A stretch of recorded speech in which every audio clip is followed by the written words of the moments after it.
can't just sit back Yeah, you can't and hide at home. You can't be a sick person, because if you are, that's what you're going to be. Well, you do that for a while. Well, there's times when you have to, but sure enough, there's times that come where it's really about just living your life, you know. Ask for what you want. Tell people around you what will support you, because so many people want to help, but they don't know what to do. Just be there for each other. Don't be afraid to go to appointments. Don't be afraid to ask questions. Don't be afraid to be an advocate. I'd say learn everything you can, go where you can. This would be a perfect example of the place to go to find out what's going on. You know, I'd be at group and there'd be somebody there that I could relate to, that could explain, you know, I'd have these symptoms, and someone else would be able to say, well, I experienced that too, and it typically goes away, or here's what you need to do, and you know, so it's very helpful, and I think in keeping both of us not quite so anxious about what was going on. I just feel like they understand completely what I'm saying or thinking, and they're open to listening to anything I could say without me feeling bad or guilty for thinking what I think.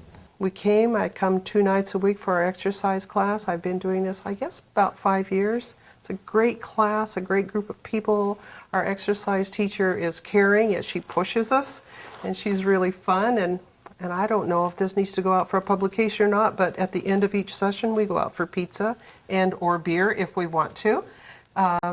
We've just become a very solid group. There's a lot of camaraderie with all of us, and we all care about one another, and there's emails going out if something's going on with somebody.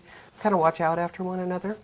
They have a support group for caregivers only, don't they? Yeah, they do, for just the caregivers at the hospitals, depending on which one you're going to. I think for me, it's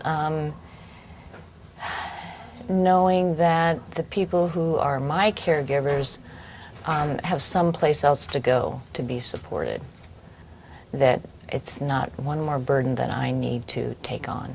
There is a place for anger in this disease. I mean, there's been several times where I think the healthiest thing for both of us was just getting damn mad at the disease. One of my fears has always been, because she's so optimistic about getting better, is that I was afraid to share maybe I'm not quite there. Normally I can be, but not 100% of the time. And I've talked to people at that 1-800 number where I share that and I say, I'm afraid to say it, but that's how I feel. And they say, why are you afraid to share that? That's okay. And I always felt like that's not okay, but they allowed me to do that.